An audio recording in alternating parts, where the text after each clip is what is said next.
In this video, I show you how to build a professional questionnaire with Google Forms right from your mobile phone.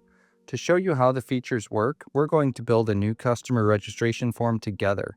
But you can use these exact same steps for a school survey, a party invite, or to track personal expenses or anything else.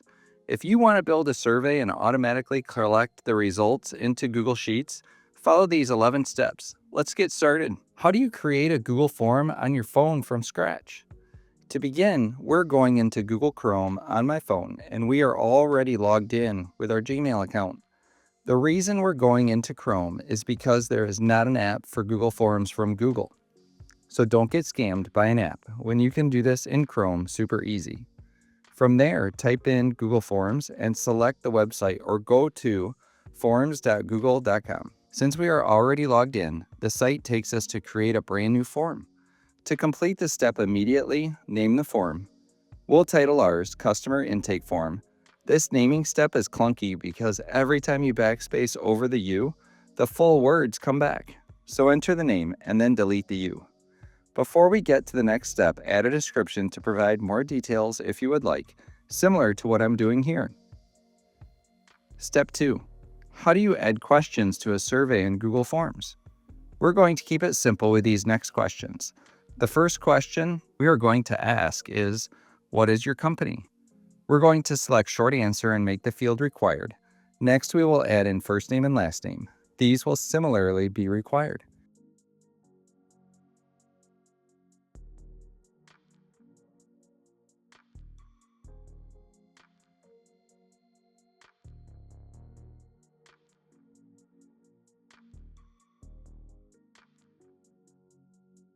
But the next question will request the phone number, but it won't be required. Then we're going to ask for an email address and make it required. Simple, right? But I also want to know the date they filled out the form, so we'll request that and use the date format to provide data validation.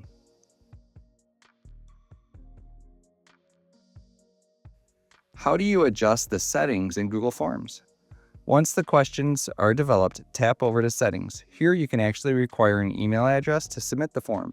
It can be a validated email, but we are just going to require that they put an email in selecting responder input. You'll see other settings in here like limit to 1 response or allow response editing and form defaults, but this is a simple tutorial, so we'll keep moving. Step 4. How do you modify the look of Google Forms? A plain purple form looks like homework, but a branded form looks like a business. We're going to hit the Customize Theme palette to upload your company logo as the header image, or you can select a provided banner image. Additionally, you can change the font and the colors on the form as well, as you can see here. And now in the form, you can see the changes. But we'll go back to the simple form to continue our tutorial. Step 5. How do you remove questions from Google Forms? Sometimes you have questions on the form that you need to remove. I have this email address question that I'd like to remove. The first thing you must do is tap on the question. Then tap the 3 dots in the lower left-hand corner and tap Remove. You can also see some other options here, including duplicate, description, and response validation. Step 6. How do you share a Google form with others to collect data? We need to make this accessible anywhere. When you are done with the form, tap the paper airplane to send, which will open a Publish Form window. Tap Publish. The next window is the Share form. Make sure the editor is just yourself and the responder is anyone with the link. Now tap Done in the lower right corner. The next step is to tap the link button, or the window may come up on its own. Select Shorten URL and copy the URL. Now you have a clean professional link that you can text, email, or post to social media, giving you a functional client intake app in your pocket. You could also set up a QR code to make it fancier. Before we create the Google Sheet that stores your data, we've built a working system on your phone to collect useful information. If you want to celebrate and get more practical tools like this, hit that subscribe button. I've spent 30 years as an accountant living in spreadsheets, and now I'm sharing all those secrets to help you run your business better with Google Sheets. Okay, let's get to the next step. And how do you set up a Google form to send data to Google Sheets? In Google Forms, tap the Responses tab and notice the 0 responses. Here you can tap on the Google Sheets icon or the 3 dots and select Destination for responses. A window will open up, then select the destination. The choice here is to create a new spreadsheet. Change Untitled Form Responses to a file name of your choice and then tap Create. This will launch the Google Sheets app on your phone and create a file in your Google Drive. If you don't have Google Sheets on your phone, download it from the App Store. Here, you can tap on the file name and see the list started with column headers. There isn't anything more to do here, so what is it like to fill out a Google form?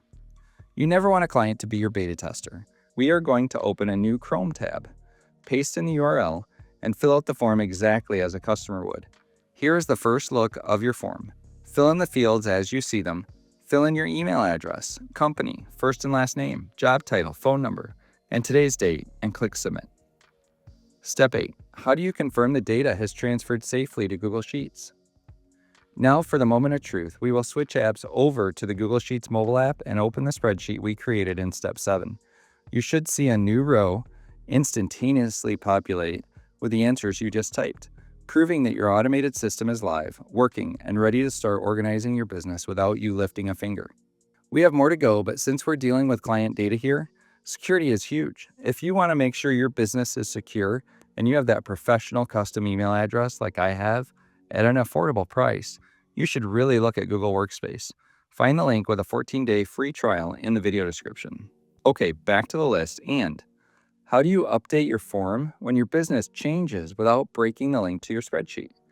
Businesses evolve and your form needs to keep up. If you need to add a new service or fix a typo, simply open the form again from your Google Drive. Make your edit and it saves automatically. Let's add a question with a longer response capability. I'll tap Add in the lower left corner. Now enter the question, how can we help? The best part, did you notice that Google Forms understood my question and changed the response from multiple choice to paragraph? That's pretty cool. Google Sheets is smart enough to handle the change, but how do you organize questions in Google Forms? My question was added at the top of the questionnaire, and I would like to move it down.